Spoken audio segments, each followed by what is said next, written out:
nada más hermoso para la vida de un creyente que experimentar una vida de fe con resultados. Fe, tener fe en Dios, pero no ver el resultado de las promesas de Dios cumpliéndose en la vida de un cristiano, es un drama que por lo general lleva a las personas a una decepción de fe.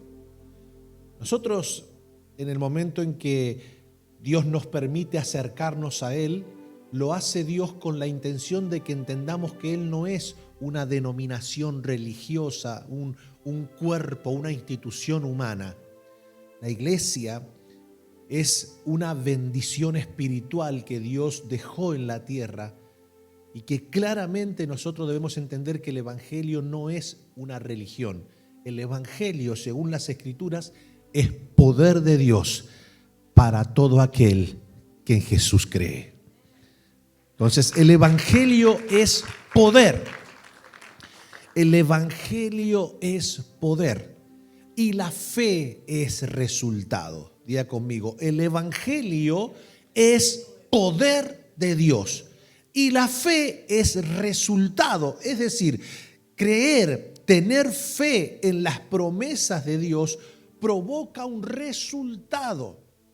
Por ejemplo, si yo tengo fe que Cristo realmente murió por mí en la cruz del Calvario, no es que murió solamente por todos, claramente que murió por todos, pero para que la salvación ocurra, yo tengo que creer que murió por mí. Yo no soy. A ver, ¿por qué es interesante esto? Porque la gente dice, bueno, todos somos salvos porque ya Cristo murió por todos. Sí, murió por todos, pero no todos van a ser salvos. ¿Por qué? Porque no todos lo aceptan como que murió por ellos. ¿Están entendiendo, verdad? Entonces, creer que Cristo murió por mí, eso tiene un resultado de redención. ¿Redención en qué? En que cuando este caparazón de carne expire, tengo una promesa de redención eterna y de pasar una eternidad con Dios. Entonces, ¿qué te produjo la fe de creer que Cristo murió por ti en la cruz del Calvario y resucitó al tercer día? ¿Qué provoca eso? ¿Cuál es el resultado de esa fe? La vida eterna. Porque nosotros en vida biológica decidimos dónde queremos pasar nuestra vida eterna.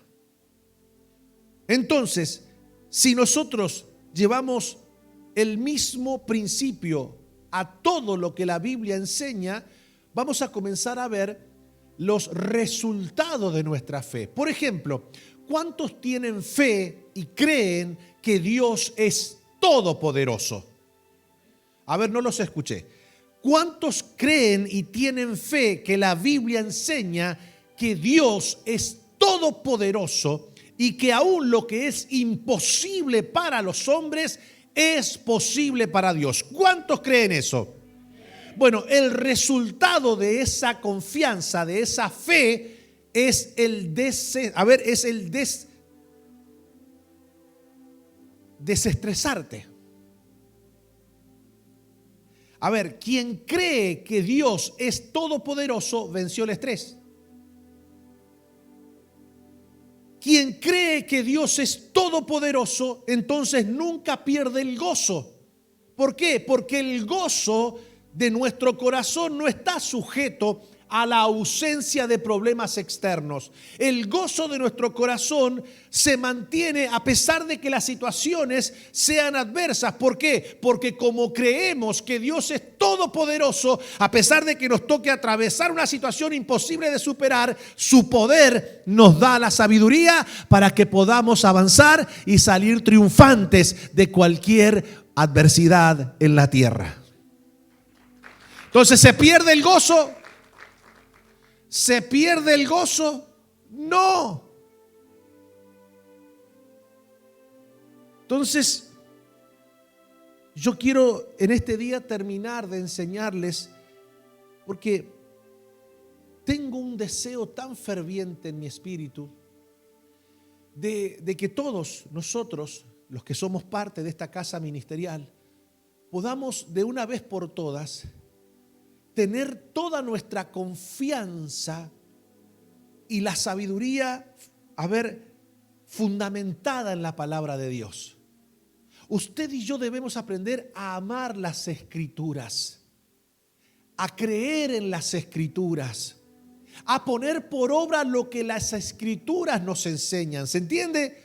Porque de esa manera es que nosotros vamos a comenzar a ver el resultado de nuestra fe en las Escrituras. Entonces, ¿qué hay que hacer? Hay que leerla, hay que creerla, hay que practicarla para que Dios pueda hacer de ella nuestro pan de cada día y una vida de fe llena de resultados.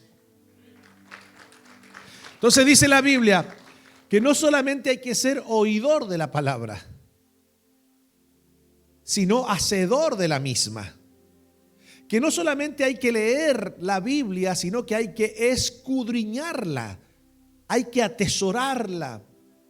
Usted no puede leer la Biblia por el simple hecho de callar la conciencia y decir, bueno, la leí, Dios no se puede quejar, como cuando nosotros mandamos a leer a nuestros hijos. Yo a mis hijas les digo, ¿a cuándo va a agarrar un libro? Ya ahora van a abrir las clases de vuelta. Dale, anda, agarra un libro. Ay, ¿qué libro hay que leer? Entonces van, lo leen y sí, pero ¿por qué lo leen? Porque papi dijo que había que leerlo. ¿Se entiende? Bueno, si hay gente que lee la Biblia, el pastor dijo que había que leer la Biblia. Bueno, dale, léete ahí para que. ¿Cuánto hay que leer? Y léete 3 capítulos. Bueno, me voy a leer 4 para que el Señor vea que tengo ganas.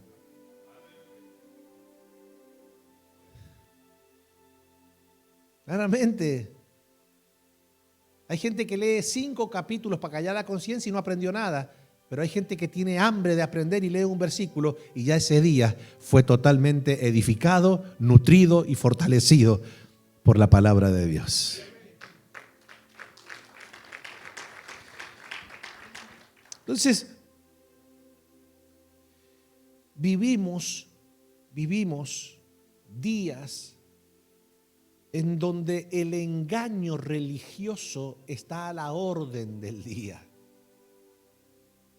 Y ya no es solamente desde un púlpito, porque antes los engañadores, los estafadores, los ministros fraudulentos, aquellos que utilizan la Biblia y la fe sin fundamento de las personas, cuando digo sin fundamento es sin conocimiento profundo de las Escrituras, se aprovechaban y pues hacían de todo ello un negocio personal para su propio enriquecimiento. Pero solamente eso llegaba hasta donde sus vidas físicamente podían llegar. No solamente que pues extraían de los bolsillos de las personas todo lo que más podían para su propio enriquecimiento, sino que su enseñanza errónea solamente afectaba a quienes estaban presencialmente en ese lugar. Y como la gente rápidamente olvida lo bueno y lo malo, por eso que los políticos de turno de nuestros países se aprovechan. Diría una gran presidenta de Sudamérica, gran presidenta entre comillas, de Sudamérica, decía, no hay que hacerse problema porque todo se olvida. Y si a la gente por alguna curiosa razón, por 2 o 3 semanas se le ocurre mantener la memoria, hay que sacar un escándalo nuevo para tapar el que pasó. Eso no ocurre aquí en Estados Unidos. ¿Verdad? Entonces, lo bueno y lo malo la gente lo olvida, pero, a ver, entre todo lo malo de hace años atrás, lo único, entre comillas, lo único más o menos bueno que pasaba era que la enseñanza errónea quedaba en el lugar nada más. ¿Se entiende? Porque la gente, pues, estaba en ese espacio y después se quedaba así. Hoy día no. Hoy día tenemos un peligro sumamente importante porque existen las redes sociales. Entonces, esta gente puede extraer dinero de todos lados, promover la mentira, el engaño, utilizando la Biblia y haciéndole creer, porque esta gente, si hay algo que aplaudirle, es que tienen una convicción de lo que dicen que hasta te hacen dudar. ¿Se entiende? Pero claramente muchas de esas enseñanzas son totalmente antibíblicas y ellos, sentaditos en el sillón de su casa, abren una cuenta online donde las personas pueden hacer sus siembras para que el evangelio siga. Y estas personitas sentaditos no lidian con personas, ni con familia, ni con nada. No son pastores, son influencers. Pero si yo tengo 300,000, 500,000, a ver, si yo tengo 700,000 seguidores en diferentes redes sociales y yo le digo, ¿cuántos creen en este evangelio y comienzan a decirte todas las cosas que los oídos de las personas quieren escuchar? Y yo le digo, muchachos, mire, entre todos podemos seguir avanzando. Ese muchacho no tiene, o esa muchacha, no tiene gasto de nada. ¿Se entiende? No tiene que llevar adelante una infraestructura, no lidia con familia, no lidia con jóvenes, no lidia con suegra. Están allí nada más. Están allí nada más. Pero entonces invitan a sus followers a que honren la palabra de Dios con $1 cada uno. Pero tengo 200,000. Entonces, para la gente que no quiere congregarse, dice, che, al final es mejor eso. Porque enseña revelaciones que tienen que ver con mi realización personal, algo glorioso, todo lo que mis oídos quieren escuchar, ¿verdad? Y encima con $1 tengo el cielo abierto. Pero claro, $1 para ti no es nada, para él en 200,000 followers es mucho. ¿Ya conmigo? Ajá. Entonces, acá el problema no es el dólar que la gente da, $5, olvídate, cada quien hace de su dinero lo que quiere. Acá el problema es que la enseñanza se va proliferando y hoy día hay una confusión terrible en las personas. Y yo como pastor, ¿verdad? Tengo 45 minutos por semana para tratar de que usted cuide su corazón, que se mantenga con una fe sana, que se mantenga anclado a las Escrituras, pero bien contextualizado. Para ello, usted no solamente debe estar atento a lo que Dios va a hablar, porque si hay algo que usted debe tener una confianza plena, es que desde este púlpito, desde mi persona y desde las personas que están predicando aquí, siempre lo más importante que usted se va a llevar de aquí es la verdad de Cristo, bien contextualizada. Bien contextualizada. Entonces, por ejemplo, la frase cielos abiertos es una frase muy utilizada y que claramente es bíblica, pero para que los cielos abiertos realmente se manifiesten sobre nuestra vida, nosotros debemos entender que no es un acto fortuito, no es un decreto sentado en el sillón de mi casa diciendo, yo decreto los cielos abiertos. Y eso ocurre. No va a ocurrir. Entonces, los cielos abiertos, ¿es una promesa de Dios para sus hijos e hijas? Claro que sí. Ahora, lo que todos nosotros debemos siempre preguntarnos es, bueno, esto es una promesa de Dios. Y como toda promesa de Dios está sujeta a un principio que nosotros debemos aplicar. Les dije al principio, la promesa de que Dios salvó a la humanidad por medio del sacrificio de Cristo, porque de tal manera amó Dios al mundo que dio a su único Hijo, para que todo aquel que en Él cree no se pierda, mas tenga vida eterna. ¿Sí o no? Ahora, eso indica que ya todo el mundo es salvo automáticamente porque Cristo murió por la humanidad. No, porque claramente, ¿cuál es el principio que se debe aplicar para que esa promesa de redención se aplique a mi vida? Bueno, la Biblia dice para que todo aquel que en Él cree no se pierda. Entonces, primer principio, creer, pero después arrepentirme y convertirme. Porque Pedro, cuando le preguntaron allá en el aposento alto, ¿qué haremos? Tuvieron convicción de pecado, de que los judíos habían sido los que habían literalmente, los autores intelectuales de la muerte de Cristo. Entonces, ¿qué haremos? Porque Pedro le dijo, ustedes mataron al Señor. Les entró convicción de pecado de haber entregado sangre inocente. ¿Qué haremos? Dijeron. Y Pedro le brinda el plan de salvación, que es el plan que toda la vida ha existido y que hoy lo han reducido a una simple oración de personas que ni siquiera saben la oración que están haciendo, pero la hacen porque quien te promueve esa salvación te dice, ven, pasa para adelante. ¿Cuántos quieren su familia restaurada? ¿Cuántos quieren un buen trabajo? ¿Cuántos quieren que su empresa crezca? ¿Cuántos creen? ¿Cuántos quieren abundancia sobre su vida? Amén, te dice la gente, porque es algo, a ver, ¿quién te va a decir que no quiere eso? Entonces la gente te dice, bueno, para que todo eso ocurra, usted tiene que hacer una oración de fe.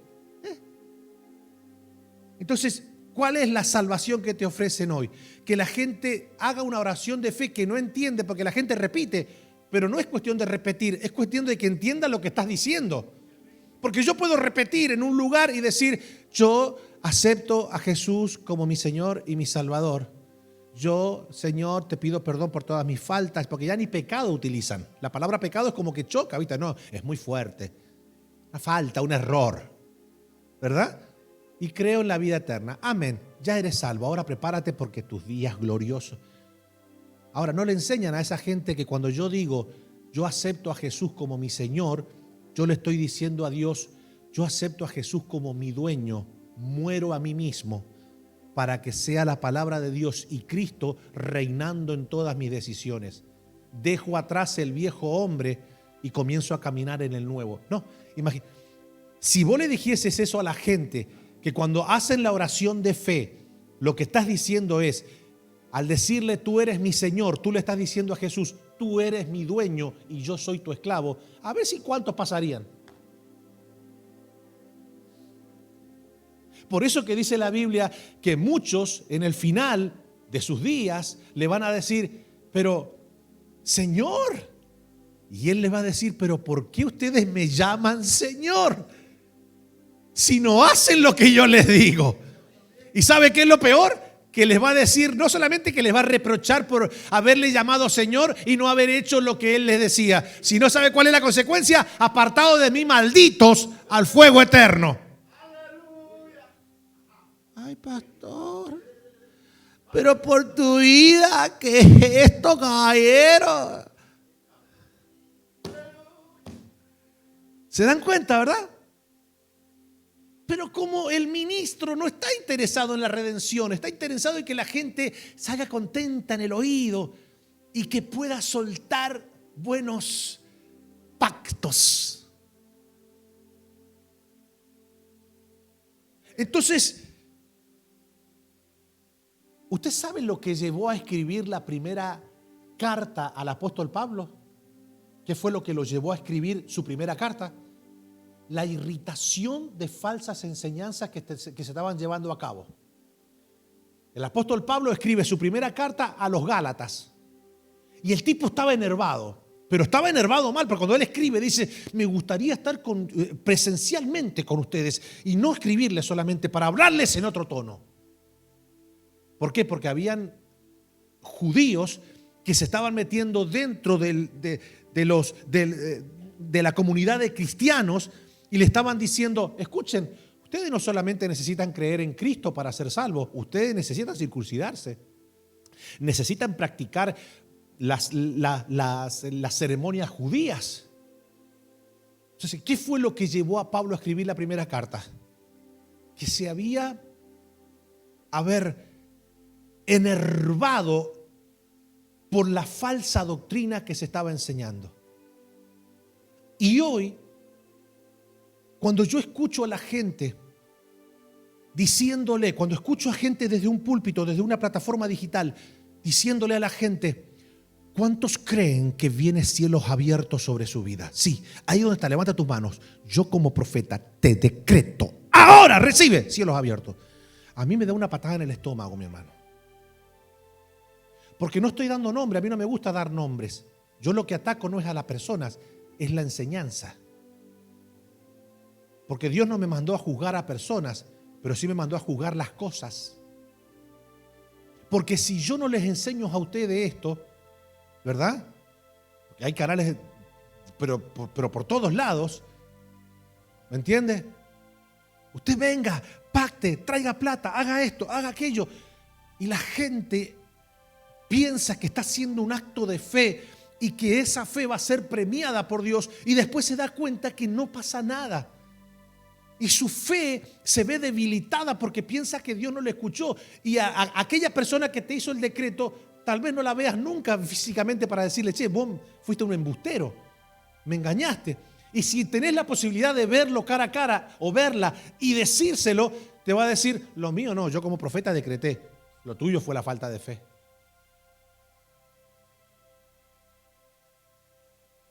Entonces, realmente, mi hermano, mi deseo como pastor de ustedes es que todos podamos caminar genuinamente bajo cielos abiertos. Que realmente, ¿y qué implica caminar bajo cielos abiertos? Bueno, implica demasiadas bendiciones gloriosas. En primera instancia, dice la Biblia, porque toda buena dádiva y todo don perfecto desciende de lo alto del Padre de las luces, en el cual no hay sombra de variación. Entonces, ¿de dónde descienden las buenas dádivas? ¿Y de dónde descienden los dones perfectos? Ahora, ¿y sobre quiénes caen? Sobre las luces.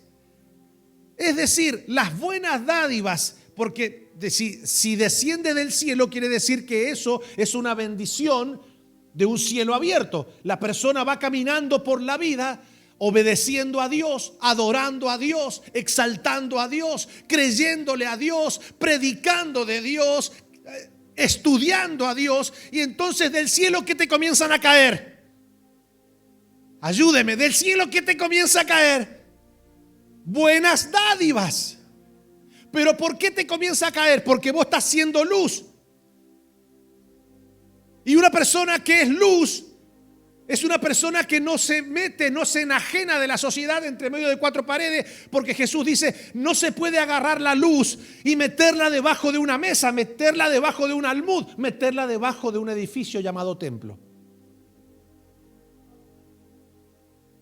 Entonces, la luz, ¿qué hace? Si las buenas dádivas y los dones perfectos descienden de lo alto de una persona que tiene el cielo abierto, salen y caen sobre los hijos de luz, es decir, sobre los que están alumbrando. Porque el éxito de un cristiano no está en cuántos cánticos canta dentro de cuatro paredes, sino cuánto alumbra en medio de un mundo que está en oscuridad. Entonces, vos vas caminando, vos sos luz. ¿Y cómo sos luz? Bueno, soy luz llevando el amor de Dios por medio de las acciones y no de las palabras solamente. Soy luz porque tengo un corazón sano, que no tengo rencor, no tengo resentimiento con nadie. Soy luz porque llevo adelante el conocimiento de Dios sobre la faz de la tierra. Soy luz porque no me avergüenzo de decir que amo a Cristo en medio de las tinieblas.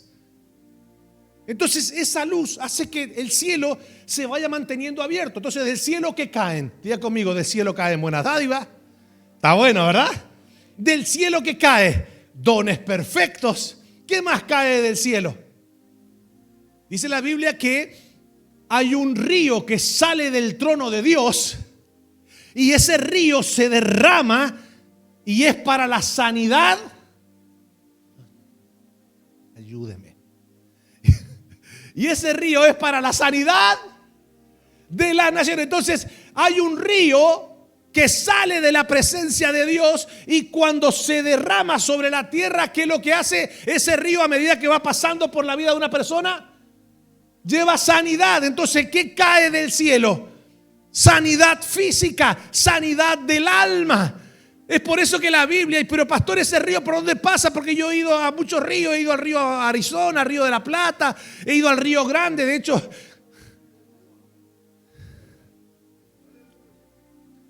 la otra vuelta me dijeron que fuera al río Éufrates,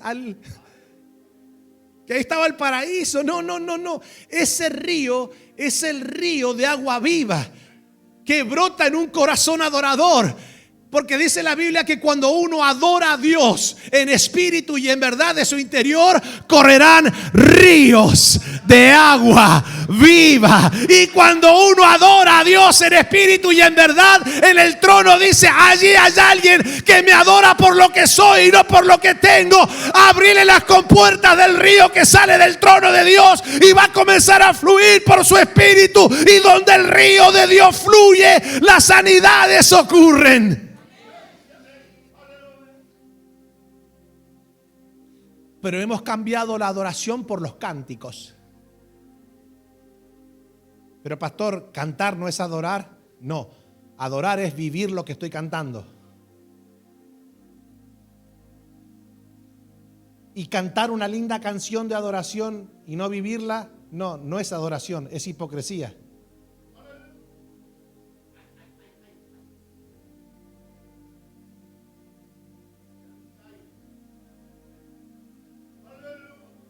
Temprano yo te buscaré. A ver, ¿se la sabe? De madrugada yo me acercaré a ti. Hasta nos entra el espíritu de acústico. Pero el mismo que está cantando, la misma que está cantando, se levanta a las 3 de la tarde. Temprano yo te buscaré, dicen. No. Y hay una canción que para mí es una de mis canciones de cabecera, que es una canción ya bastante antigua, pero que claramente cada vez que la escucho me hace reflexionar. Y dice así, sin reservas y sin condiciones, yo te serviré. Yo lo haré, te obedeceré. Mira qué linda canción. ¿Me entiendes? Pero nosotros hemos cambiado esas canciones que le profesan a Dios el compromiso de ser parte incondicional de su reino por canciones que no tengo nada contra esa canción, pero nosotros tenemos otra. Por lo general, gran parte de los creyentes tienen otra línea de paladar de canciones en nuestros días, ¿verdad? Algo grande viene sobre ti. Ay, la gente levanta las manos. Suelta, profeta, suelta. Pero claramente, algunos se atreven. Por ejemplo, esa canción dice: yo lo haré, te obedeceré, sin reservas y sin condiciones. Te obedeceré. ¿Sí o no? Y algunos le cambian: con reservas y con condiciones te serviré.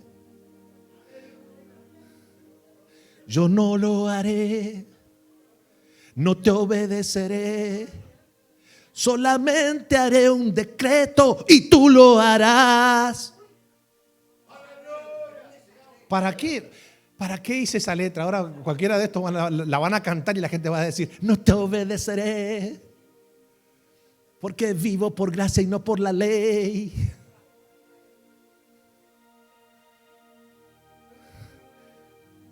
Si me queda algún chancecito, te obedeceré.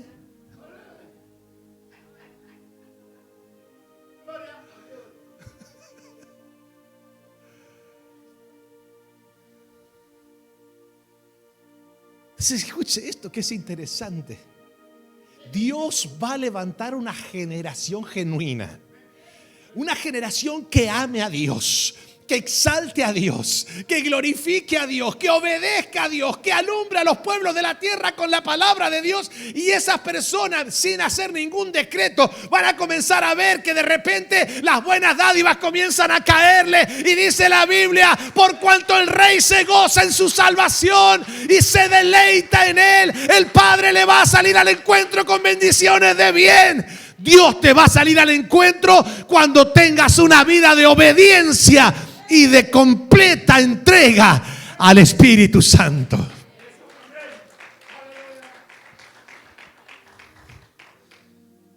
Imagínense, nosotros, a ver, ¿cuál es nuestro deber para caminar bajo cielos abiertos? Obedecer, amar, adorar. ¿Se entiende? Pero pastor, pero si yo me enfoco solamente en eso, ¿y qué pasa con las bendiciones? No, es que vos no tenés que buscar las bendiciones, porque las bendiciones caen sobre los obedientes. Lo voy a volver a repetir. Tú no tienes que buscar las bendiciones, tienes que buscar a Dios. Porque tú no, las bendiciones te buscan a los obedientes. Las buenas dádivas caen sobre las luces.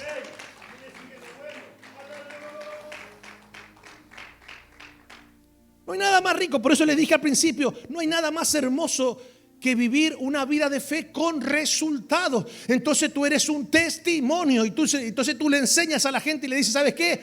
El obedecer a Dios, el amar a Dios, el servir a Dios, el glorificar a Dios.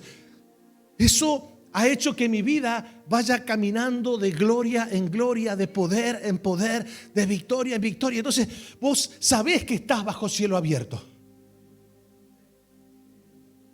Vos sabés que estás caminando bajo cielos abiertos. Entonces, ¿qué más cae? Buenas dádivas, dones, sanidad. ¿Qué más cae? Sobreabundancia. Sobreabundancia. Pero ahora, escuche esto que es interesante. ¿Por qué es tan importante entender el poder de la sobreabundancia? Porque no tiene que ver con que nosotros tengamos, y como aprendimos ayer, que les enseñé, que en Salomón, yo después se lo voy a volver a enseñar para los que no pudieron venir ayer. La sobreabundancia tiene un propósito divino que no está relacionado con nuestro placer humano. Está relacionado con su maravillosa provisión divina. ¿Qué sucede? Cuando Dios dice que derrama, cuando abre los cielos y derrama bendición hasta que sobre y abunde, usted debe entender esto. ¿Qué sentido tiene que Dios nos dé sobreabundantemente? Pregúnteme, porque usted y yo podemos disfrutar lo que cada día nos permite gastar, por llamarlo de alguna manera, ¿sí o no? O sea, ¿de qué te sirve lo que te sobra? ¿Están listos para lo que le voy a decir? ¿Están listos? A ver, mira que tenés algo a decirle. ¿De qué te sirve lo que te sobra? Porque si te sobra es porque ya estás hasta el top. Por ejemplo, ¿qué haría usted? ¿Cuánto está listo para lo que le voy a decir? ¿Qué haría usted si observa que una persona agarra una botella de agua, pone un vasito y comienza a servirse? ¿Usted hasta dónde se sirve? Hasta que llega, en Argentina decimos tap, no sé cómo se dice lo llena. Ahora, ¿qué pasaría si usted en un restaurante o en su casa usted ve que alguien llega hasta el top y la persona le sigue echando? No, ¿qué pensaría usted? ¿Está despilfarrando? ¿Qué más? ¿Está medio chapita de la cabeza? ¿No mide las consecuencias? Claro, como él no limpia, se fuera una esposa. ¿Sí o no? Porque no tiene sentido que, claro, no tiene sentido común, no va más, o sea, no tiene sentido que yo te dé más de lo que realmente tú puedes contener.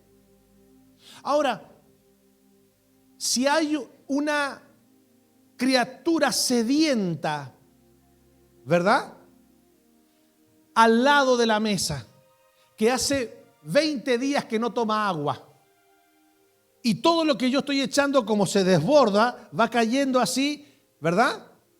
Y comienza a caer de la mesa y esa criatura comienza a tomar de esa agua que está cayendo.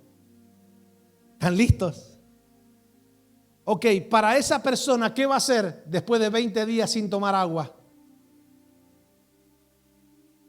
Entonces, para aquellos que cuestionaban por qué tanto, para el que estaba haciendo ese ejercicio, lo hacía con la intención de que otros, aparte del vaso, tuvieran su provisión. Cuando Dios te dice que te da hasta que sobre y abunde, la abundancia es para ti y la sobreabundancia para bendecir a aquellos que no tienen. Pero ¿qué hacen? A ver, ¿qué hace el avaro? ¿Qué hace la persona avariciosa? Agarra la abundancia, que la abundancia es para mí, la sobreabundancia para compartir. ¿Qué hace? Agarra la abundancia y la sobreabundancia la mete en el banco. Por si mañana no hay abundancia. Es decir, no comparte la abundancia y tampoco comparte la sobreabundancia. Es por eso que claramente el Señor enseña que es de vital importancia caminar bajo cielos abiertos en esa área de la sobreabundancia, y Dios la sujeta, el principio Dios lo sujeta a que le honremos a Él con los diezmos y las ofrendas. ¿Por qué? Porque Dios dice, yo no puedo darle sobreabundancia al que es mezquino aún conmigo. Por eso que dice, para que yo te dé sobreabundancia tienes que aprender a dar primero. Trae tus diezmos y las ofrendas al alfolí y verás, y probadme en esto, y verás si yo no te abriré las ventanas de los cielos y derramaré bendición hasta que sobre y abunde sobre tu vida. Pero mire, no solamente que en esa bendición Dios te da hasta que sobre y abunde. La Biblia dice, escuche, reprenderé también por vosotros al devorador. Porque claramente hay un diablo que anhela vernos en la más paupérrima miseria, que no quiere vernos en sobreabundancia, porque él sabe que la sobreabundancia glorifica a Dios. ¿Por qué? Porque la sobreabundancia en los corazones generosos son la plataforma que Dios utiliza para poder llegar a muchas personas en necesidad. Y esas personas en necesidad, cuando ven un corazón lleno de Dios llegando a sus vidas, no solamente predicándoles, sino llevándole un gesto de amor, un plato de comida, una ropa, dice, wow, Dios existe, Dios es verdadero. Entonces, por medio de la sobreabundancia, la bendición se esparce, nos transformamos en canales de bendición, y entonces muchas vidas puedan tener acceso a un evangelio no solamente de palabras, sino de gestos de amor. Satanás lo sabe a eso.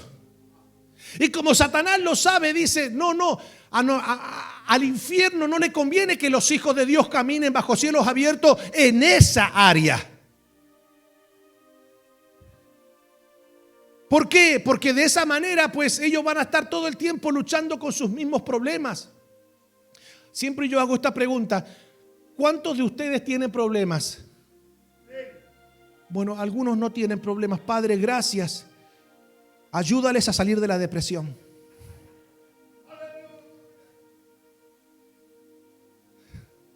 Ahora, ¿cuántos de esos problemas que usted tiene, que en muchas ocasiones usted tiene que combatirlos y que muchas veces hasta suelen tratar de quitarnos la paz y el gozo, cuántos de esos problemas que usted tiene hoy por hoy se resolverían con dinero?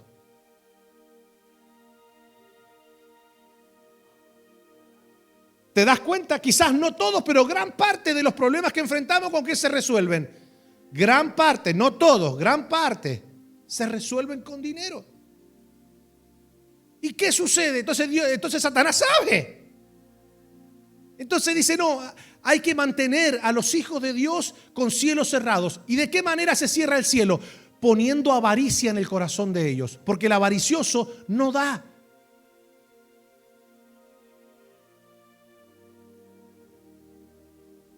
Entonces dice la Biblia que claramente el avaricioso va camino a la pobreza.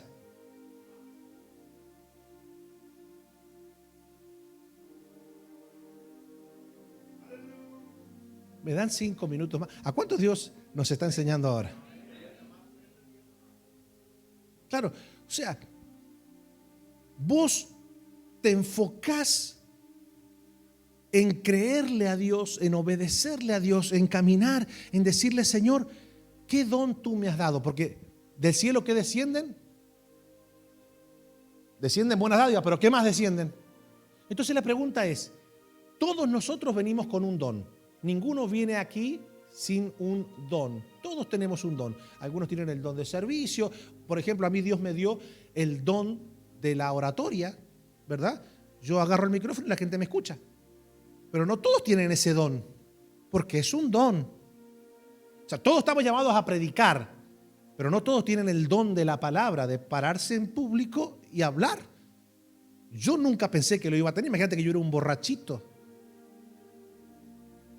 tartamudo. Era tartamudo hasta el día de hoy. Por ahí se me lengua la traba.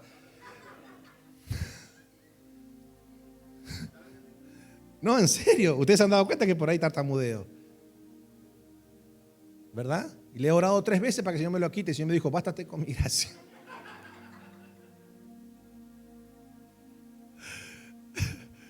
Entonces, la pregunta es, ¿qué estás haciendo con el don que Dios te dio?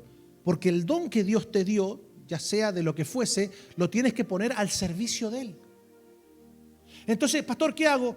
Cuando tú pones el don que Dios te dio, que este mundo en psicología nos quiere hacer creer que es parte de nuestra esencia humana, pero pedazo de esqueleto con carne, con fecha de expiración. ¿Quién te ha visto y quién te ve? Es como si yo dijese, no, esta capacidad de pararme delante de las personas y de expresarme y de desarrollar semántica para llegar a los corazones es un don argentino mío. Es mío. Y no lo voy a poner al servicio de Dios. Lo voy a poner al servicio de mi bolsillo. ¿Se entiende? A ver, yo descubrí el don de la oratoria. ¿Oyó? Que Dios me lo dio. ¿Sí o no? Entonces, ¿cuál es el don de la oratoria? Que vos agarrás un micrófono y la gente te escucha. ¿Sí o no? Ahora, yo sé que lo tengo. ¿Qué pasaría si yo ahora digo, sí, escúchame, a mí la gente me escucha. Para colmo tengo el otro don, que realmente yo sé que lo tengo, que es el de hacer reír a la gente. Entonces vos imagínate, en un mundo que el mercado ese está, que pica y se extiende. Entonces yo agarro el don que Dios me dio y me meto a hacer conferencias de autoayuda y de risas. Y no hablo de Cristo. Porque entonces todas esas conferencias me van a dar a mí mucho. En serio. Si yo me pusiera a hacer eso, créame que sería una persona en el mundo muy exitosa. ¿Por qué? Porque, a ver, tengo la capacidad de poder llegar a la gente. Sin embargo, el don que Dios me dio es para que su nombre sea glorificado. Entonces es un don que Él me dio. Y la pregunta que todos nosotros debemos hacernos es la siguiente.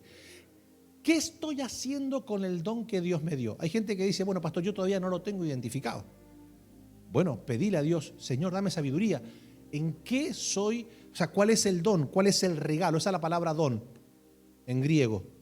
Nosotros en Argentina, en Argentina es la palabra gift.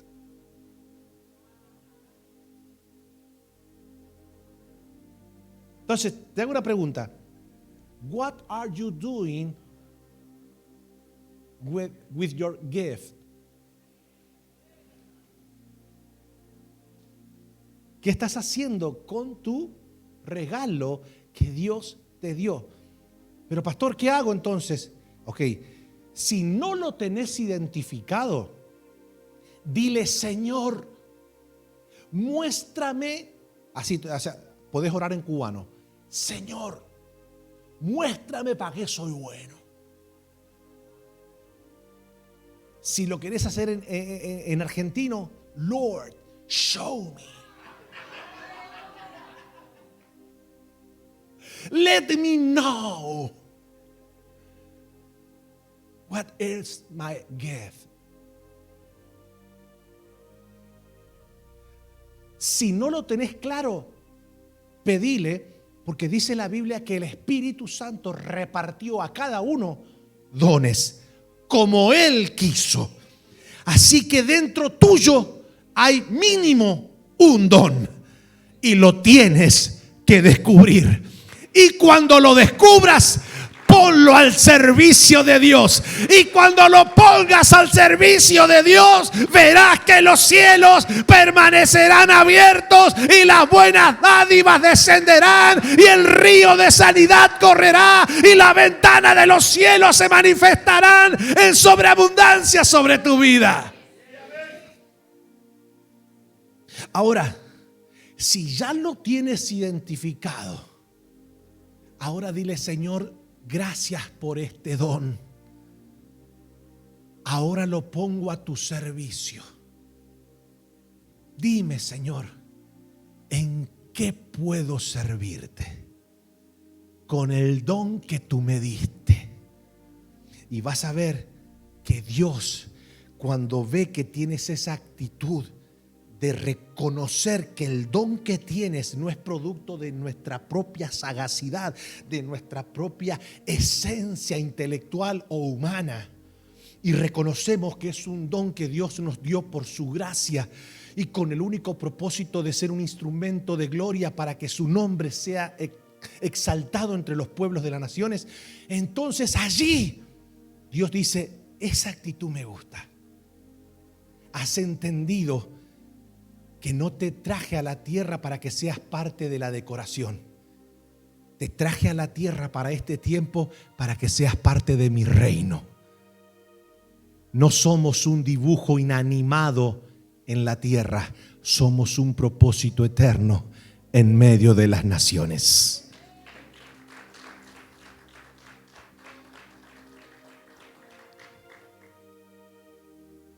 ¿A cuántos Dios le está hablando hoy? Entonces, vamos rápido. Y con esto voy a terminar. ¿A quiénes Dios no le abre el cielo? Lo dije el viernes para los que no vinieron. A los rencorosos. Procura sacar de raíz todo resentimiento y rencor. Pastor, es que lo que me hicieron fue terrible. Pregunto, a ver, por favor, yo sé que eres una persona no solamente inteligente, eres una persona capaz de poder asimilar ciertos aspectos de la vida. No hay ni siquiera una sola persona en la tierra que en algún momento no haya sido ofendida.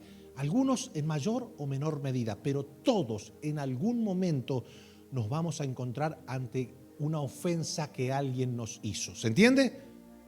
Y también nosotros no podemos decir: yo nunca he ofendido a nadie, yo nunca me meto con nadie.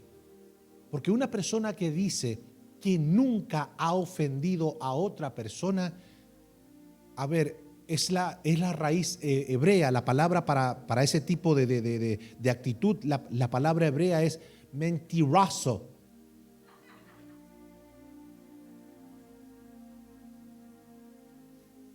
Mentirosa. Dice la Biblia que es imposible que no existan las ofensas. En algunas veces ofendemos y otras somos ofendidos. Algunos nos ofenden con intención, otros sin intención. A veces nosotros ofendemos con intención y a veces sin intención. Al fin y al cabo, acá el problema se resuelve con no guardarlo en nuestro corazón. ¿Por qué les dije que son inteligentes? Porque nosotros, yo le hago una pregunta: ¿podemos cambiar lo que pasó, lo que en su momento nos enojó, nos causó dolor, nos hizo resentir? ¿Podemos cambiar eso? ¿Lo podemos cambiar? No. Entonces, ¿qué haces llevándolo todos los días de tu vida en el corazón? No podés cambiar lo que pasó, pero sí podés perdonar lo que ocurrió y poder liberarte de ese rencor y comenzar a tener el corazón de una vez por todas sano, para que Dios pueda llevarte a niveles de gloria y bendición.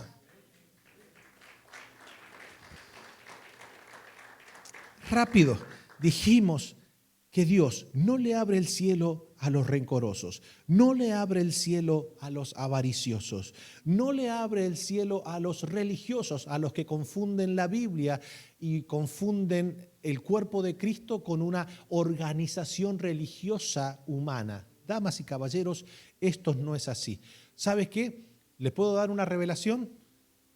A usted el cielo no se le abre por pertenecer a Sanando las Naciones. A usted el cielo se le abre por abrir la Biblia y pertenecer al reino de Dios y obedecer las Escrituras. Porque cuando un ministro te dice, todos los que son parte de nuestra denominación, todos, porque el cielo abierto está sobre nuestra denominación. Eso es manipulación para que la gente no se le vaya. La bendición no está en una denominación, la bendición está en Cristo y en la obediencia a su palabra.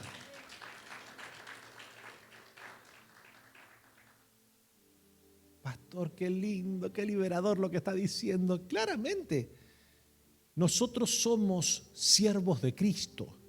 Nosotros le pertenecemos a Él. Somos parte de su ADN celestial. Y esto es importante que lo entendamos. Entonces, ¿la religión salva? No. ¿La religión abre el cielo? No. ¿La religión tiene poder para sanarte? No. Ahora es interesante, ¿a quiénes Dios no le abre el cielo? A los desobedientes.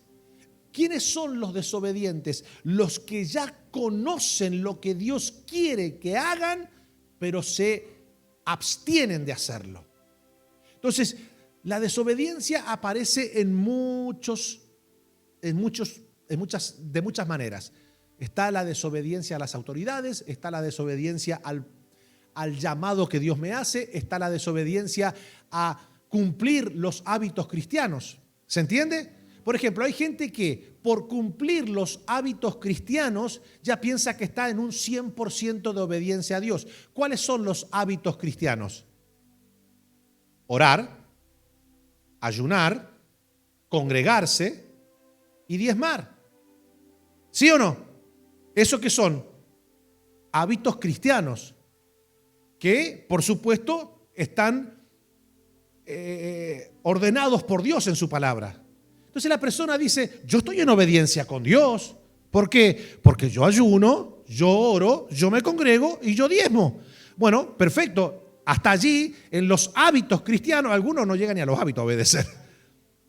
Algunos dicen, no, pastor. Sí, porque algunos son, por ejemplo, son obedientes en el servicio. O sea, en lo que hacen para Dios son obedientes, pero después en los hábitos no oran, no ayunan, no diezman. ¿Por qué me está mirando con cara de rinoceronte cansado?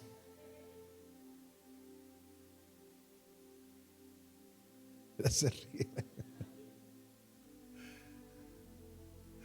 Entonces, la obediencia tiene que ver, obediencia a los hábitos. La obediencia tiene que ver, obediencia al llamado. ¿Verdad? Dios te hace un llamado y hay gente que dice, bueno, no sé, por ahora no siento. ¿Qué no siento? Si vos pensás que Dios le va a preguntar a tu sentir. No, Dios le consulta a tu obediencia. Y después está, ¿verdad?, la obediencia a las autoridades, ya sean las autoridades civiles y las autoridades espirituales y las autoridades hogareñas. Mira algunos. Este es el tiempo de los hombres. Yo estoy viendo en estos tiempos peligrosos cómo las mujeres hoy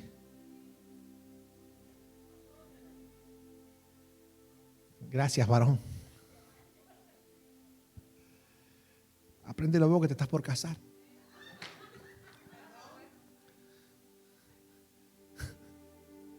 Es interesante, mi hermano. Voy a hacerle la pregunta a los hombres. Hombres, ¿quién es la autoridad del hogar?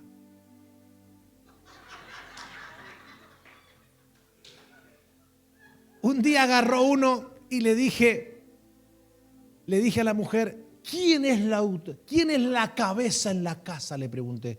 Y la mujer con mucha valentía y así efusiva dijo, él es la cabeza. Pero entonces yo me quedé anonadado. Pues yo dije, es la primera vez que una mujer reconoce de una manera tan contenta que el hombre sea la cabeza. ¡Wow! Yo dije, una mujer de Dios. Yo dije, esta debe ser una mujer de Dios increíble.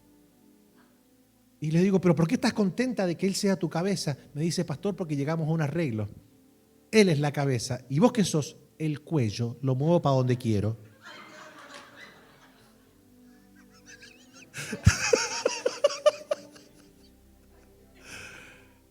Escúchame, cogotuda. Cogote. Cogote se le dice al cuello en Argentina. ¿No se le dice, en su país no se le dice cogote? Bueno, si en su país hay una mala palabra, I'm so sorry. En Argentina al cuello se le dice cogote. Te voy a agarrar del cogote. ¿Verdad? Y hay algunas mujeres que son, viste, tienen un cuello que parecen una jirafa, mi hermano. Sí. Entonces, ¿a quiénes Dios no le abre el cielo? A los desobedientes. Mira, esto es muy sencillo. Obedece los hábitos cristianos, obedece el llamado que Dios te hace, obedece a las autoridades y vas a ver que no vas a tener que hacer ningún decreto. Los cielos van a estar abiertos y permanentemente derramando bendiciones sobre tu vida. Y por último, dijimos también que Dios no le abre el cielo a los soberbios. ¿Por qué? Porque el soberbio es la persona que rechaza lo que Dios dice. ¿Se entiende? Por lo general, ¿cuál es la manifestación de la soberbia? Es mucho más que creerse mejor que los demás, es mucho más que ser narcisista. Todo eso incluye la soberbia. Pero ¿qué es en esencia la soberbia? Resistir, rechazar lo que Dios quiere que yo haga. ¿Se entiende? ¿O no se entiende? Entonces, ¿qué pasa? Por eso que dice la Biblia que Dios al soberbio lo resiste. ¿Por qué? Porque el soberbio resiste a Dios. Entonces, si el soberbio resiste a Dios y Dios resiste a los soberbios, pregunto, ¿habrá cielo abierto ahí? No puede haber cielo abierto en la resistencia a la obediencia. Por eso que dice la Biblia, someteos, esta está poderosa, ¿están listas? Someteos pues a Dios, dejen la soberbia, sométanse a Dios, resistan al diablo y Él huirá de vosotros. Dice la Biblia que Jehová es excelso y atiende al humilde, mas al altivo lo mira de lejos. Entonces, tírame ahí, si querés ahí. ¿A quiénes Dios le abre el cielo? Rápidamente, diga conmigo, a los hijos. Dios le abre el cielo a los hijos. Dios no le abre el cielo a los que creen solamente en Jesús. ¿Por qué? Le hago una pregunta. ¿Los demonios creen en Dios? ¿Son hijos de Dios? ¿Son salvos? ¿El cielo está abierto para ellos? Entonces, cuando un predicador te diga que solo con creer en Cristo tienes la garantía de caminar con cielos abiertos, te está estafando. O por lo menos, vamos a ser benévolos, no está completamente la revelación bien afirmada. Porque no estoy diciendo que no hay que creer en Cristo para caminar en cielos abiertos. Lo que estoy diciendo es que no solo hay que creer, hay que nacer de nuevo. La Biblia dice que a los que Dios engendró, a los que hizo nacer de nuevo, le dio la potestad de ser hechos hijos de Dios. Cuando Nicodemo se le acercó a Jesús y le dijo, sabemos que has venido de Dios, porque nadie puede hacer las cosas que tú haces si Dios no está con él. Y Jesús le dio el principio para que él pudiera experimentar lo mismo. Le dijo, mira Nicodemo, esto que tú ves no puede ser experimentado por nadie a menos que no nazca del agua y del Espíritu, porque el que no nace del agua y del Espíritu no puede ver el reino ni entrar en él. Pero pastor, ¿cómo me doy cuenta que yo soy un nacido de nuevo? Pastor, explicotéate, porque yo necesito saber, porque al final ahora estoy en la duda. No sé si he nacido de nuevo o solamente soy un simple creyente. ¿Cómo me doy cuenta? Es muy sencillo. ¿Están listos? Nos damos cuenta que hemos nacido de nuevo, porque la persona que ha nacido en Dios comienza a tener un rechazo hacia el pecado. El que no ha nacido de nuevo siempre trata de justificar su pecado.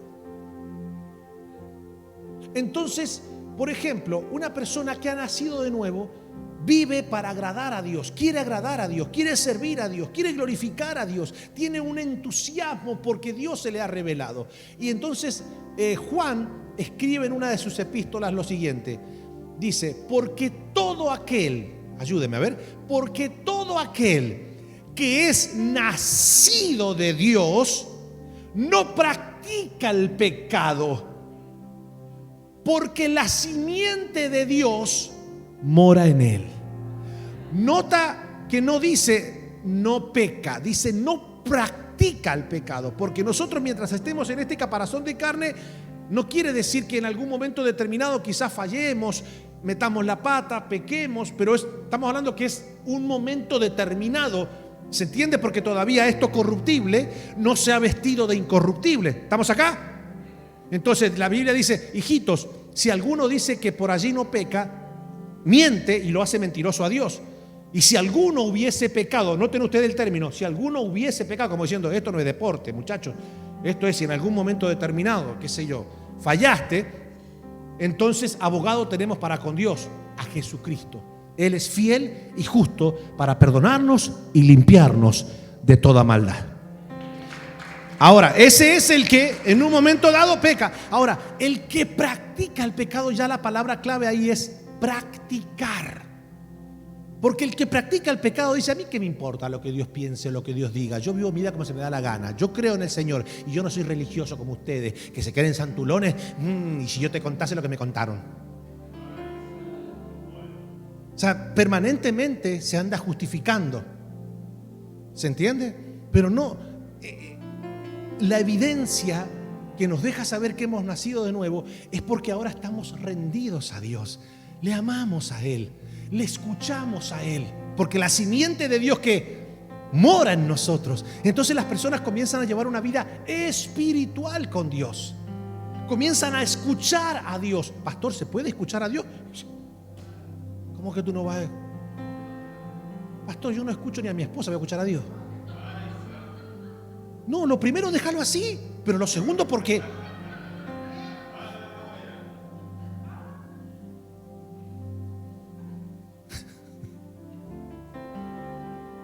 hubieron hombres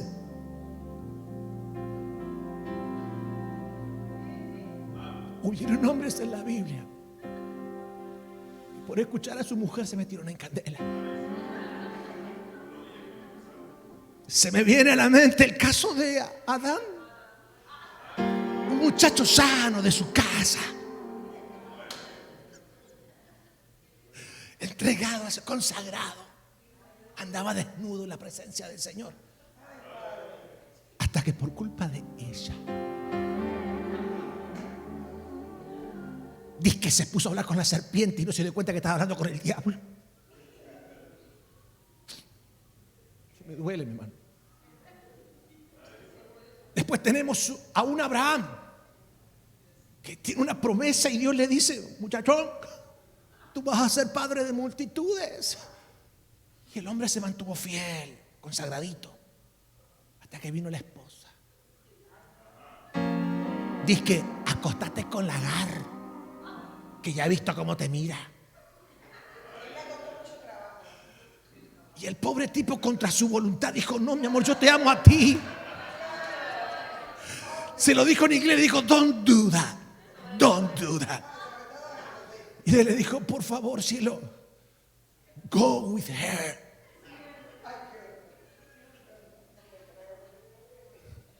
Y así puedo nombrarle muchísimas. Pero también hay mujeres sabias en la Biblia. Todas ellas ya están con el Señor. Gloria al Padre.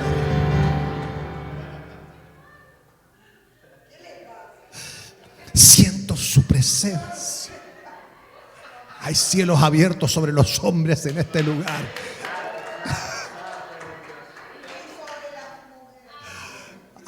Aleluya.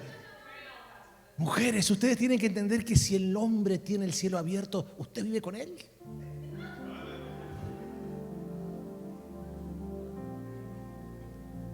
Yo le estoy bromeando con esto, ¿ok? Las mujeres son una bendición de Dios. En serio le estoy hablando. Las mujeres son una bendición de Dios.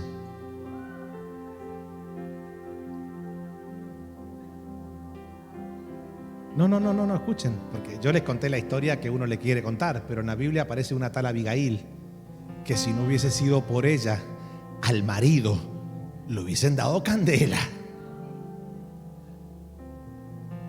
¿Se entiende?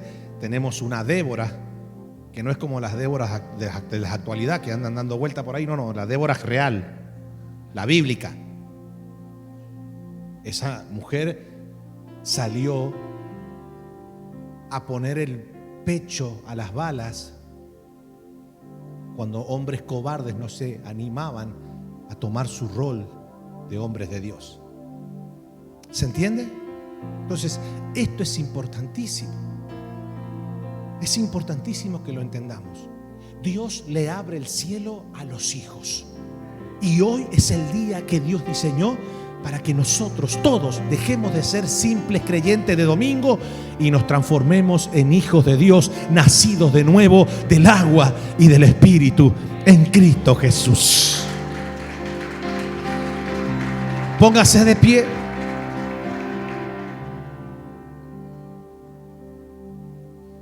Ahí está, escuche esto. ¿A quién Dios le abre el cielo? Diga conmigo, a los consagrados. Fuerte, a ver, diga conmigo, consagrados. ¿Qué es lo que es consagración? Es utilizar un utensilio y ponerlo en uso exclusivo. Diga conmigo, uso exclusivo.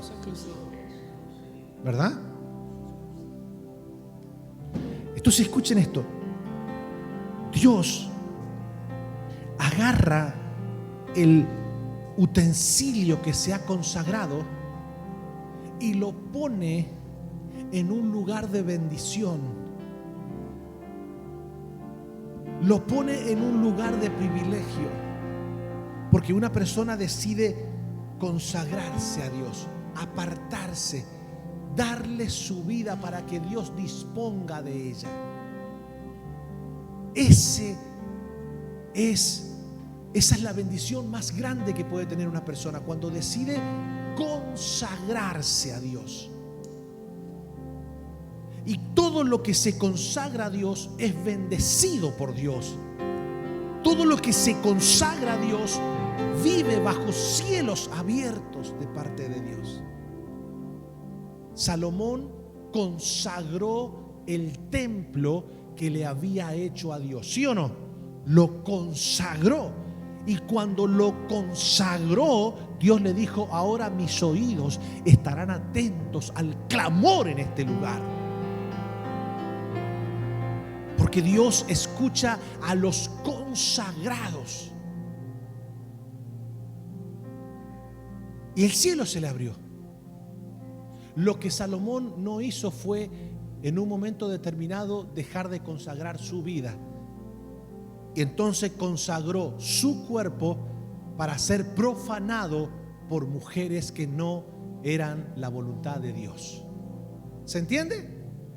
Entonces, ¿quién es el templo del Espíritu Santo hoy? ¿Es este edificio en el cual nosotros estamos reunidos? No. Entonces, ¿cuál es el templo del Espíritu hoy? Nosotros. Entonces, ¿qué debemos hacer?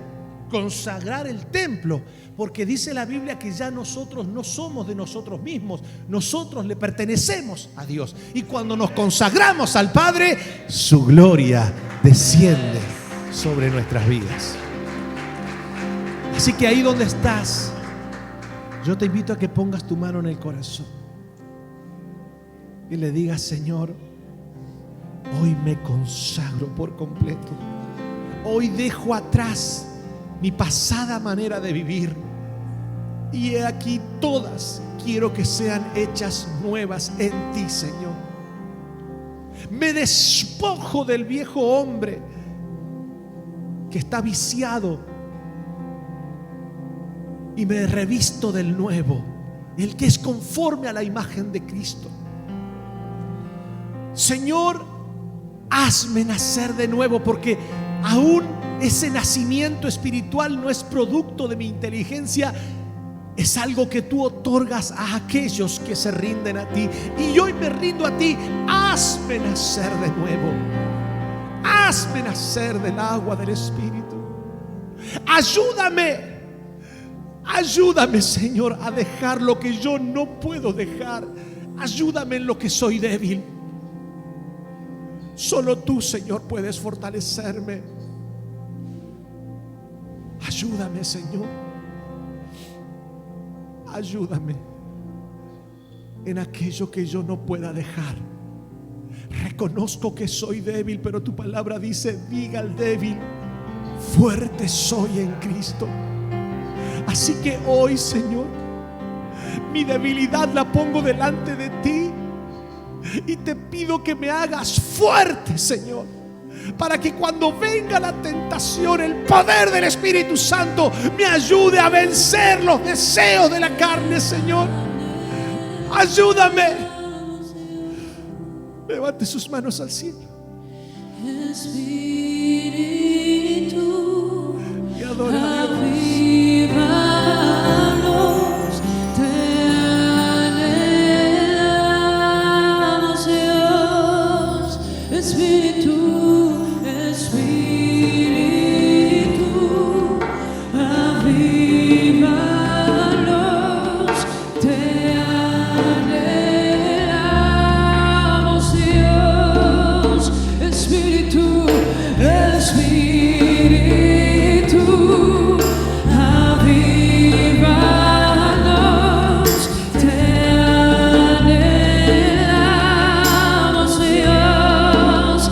Espíritu, Espíritu, avívanos. Como levanta su voz al Padre.